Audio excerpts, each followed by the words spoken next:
ये स्थिति कि एसओजी इस तरीके से टॉर्चर कर रही है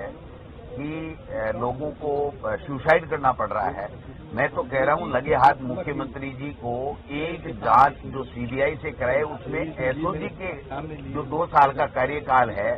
इसने जो जांचें की है, किसको छोड़ा है, किसको लिया है, किसको टॉर्चर किया, किसको नहीं किया है, किसके बारे में क्या क्या इनके पास में है, उनके भी एक जांच लगे हाथ हो जानी चाहिए। नहीं तो अगर असीमित अधिकार दे दिए मर्जी जिसके खिलाफ में, अब जब मुख्यमंत्री बुला बुला के एसओजी के हेड को और एसीबी के हेड को नामित कर करके कहता है इसके खिलाफ मुझे मुकदमा चाहिए, इसके खिलाफ मुझे मुकदमा चाहिए, ये अंदर चाहिए, ये बाहर चाहिए, तो जब इतना इंटरफेरेंस बढ़ जाता है, जबकि किसी भी मुख्यमंत्री या किसी भी गृह मंत्री का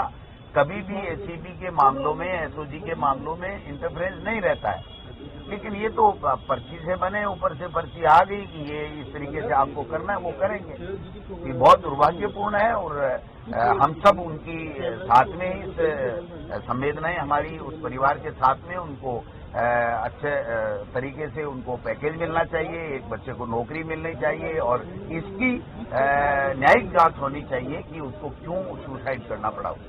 वो तो बहुत ही दुर्भाग्यपूर्ण घटना है और मैं समझता हूं कि राजनीतिक उससे दलों की बातों से ऊपर उठ करके अगर हम इस विधानसभा के अंदर जो जनता का चुना हुआ जनप्रतिनिधि है और एक विधायक है, अगर उसका प्रोटोकॉल और उसकी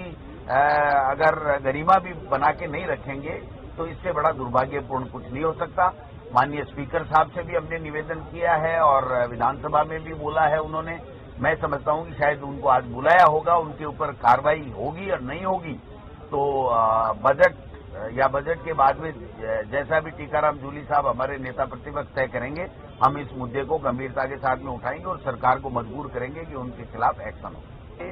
मदन दिलावर साहब शिक्षा मंत्री बने हैं, तब से उनका शिक्षा पे फोकस नहीं है, बच्चों की शिक्षा के ऊपर फोकस नहीं है, कैसे उनको क्वालिटी की एजुकेशन मिले इस बात का उनको कोई लेना देना नहीं है, कभी शिक्षा की बात करते ही नहीं है।